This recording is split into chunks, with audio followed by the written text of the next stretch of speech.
Let me ask you about that famous moment in one of the debates with Hillary Clinton where you said you didn't care about the damn emails.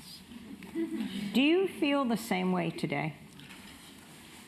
What I said, and sometimes it got taken out of context, is that there was an investigation going on, and that I wanted to spend that history 10 years from now. Trust me, no one will remember these damn emails. What they will worry about is people not having health care. They'll worry about climate change. They'll worry about poverty. They'll worry about infrastructure.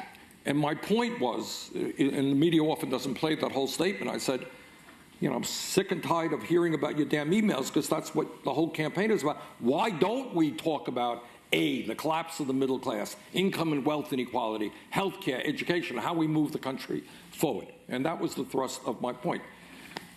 It is not my style, and sometimes, amazingly enough, I get criticized for it, for running, ugly and negative ads. I prefer to stay on the important issues facing the American people. There are other areas we could have gone as well that Trump went into, that we chose not to do it. Because I think in my own state, I can tell you that people do want to hear a serious discussion on serious issues. That's what we tried to do. Well, let me tell you the reason I ask this now. This issue that was hijacked by the right-wing media and Trump himself, but the issue of the Secretary of State setting up this private email server, and she has her husband, who's the former president, and running a multi-billion-dollar foundation, meeting with heads of state as well, and yet they don't have accountability here.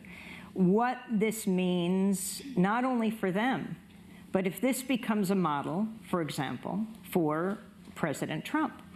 He runs a vast business empire. Absolutely. He is the top government official.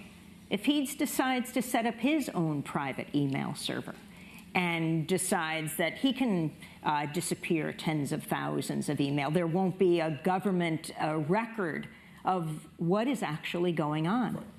Right. I mean, I think that's a fair point. And I think with Trump, the major point is this guy has business enterprises all over the world.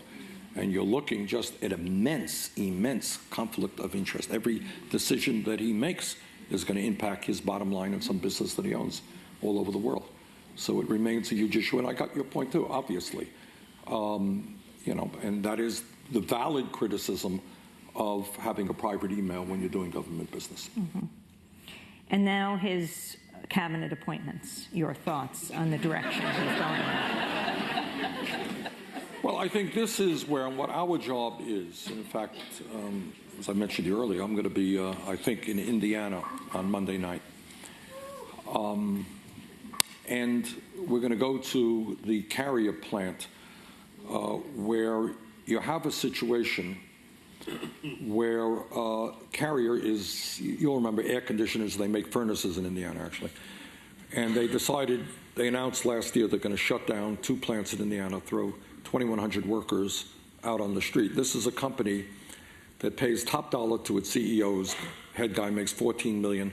A couple of years ago, they had a severance package for a former CEO. You know what the guy got as a golden parachute? $171 million.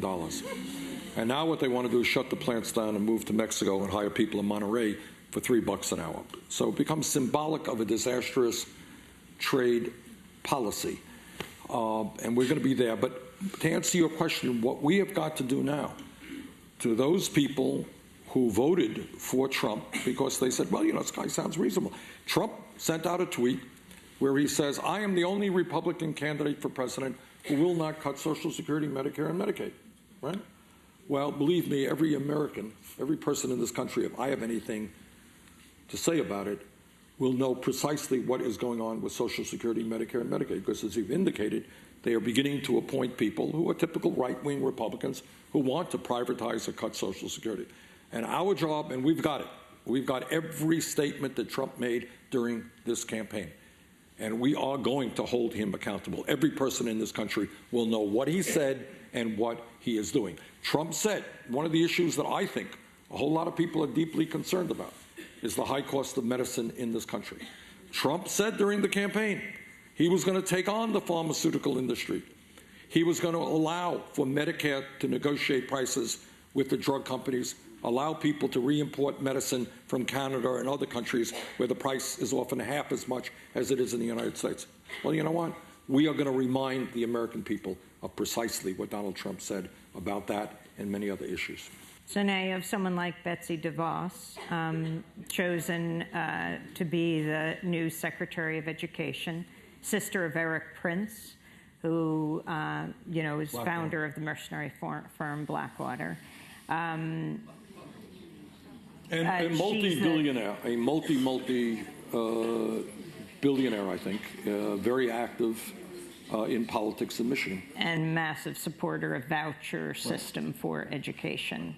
And then you have Mike Flynn, the National Security Advisor nominee. And this goes to another point of, though it's critical to hold Trump accountable, starting with the Democrats, on the issue of the kill list, President Obama's kill list. His using extrajudicial powers, executive powers, to kill people, can be Americans, without a judge, a jury, without them being charged with a crime. That's President Obama, and he's extending those powers.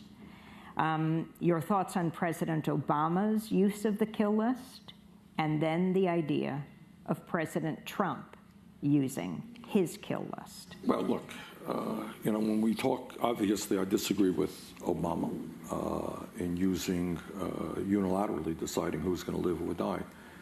And look, it goes without saying that, we are concerned, I am deeply concerned about virtually everything that Trump is talking about and has talked about in his campaign and the kind of people that he is appointing. But what's going through my mind right now is to figure out the most effective way that we can fight back. That's really what I am focusing on right now. And what I will say, and what I believe to be the case, the Republicans are many things, but they're not dumb.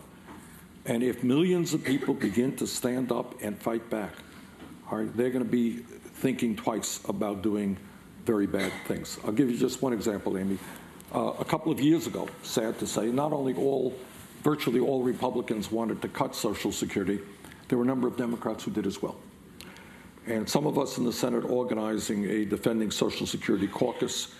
We work with senior groups all over this country. We got millions of signatures on petitions coming in, and you know what? They backed off. They did not cut Social Security.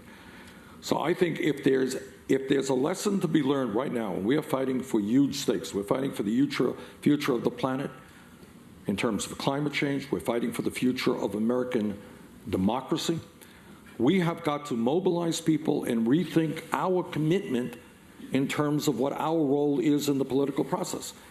And the message I just want to make here in Philadelphia and across this country is it is not good enough to say, well, hey, I vote every 2 years, I vote every 4 years. That's fine, but that is not good enough. What we need to do is to be thinking every day the kinds of role we can play in educating and organizing and mobilizing people to defeat this horrific agenda. And I do believe that if millions of people do stand up and fight back, we can stop him from doing some really awful things. And that's what I am trying to do right now, and we've got to mobilize people to do that.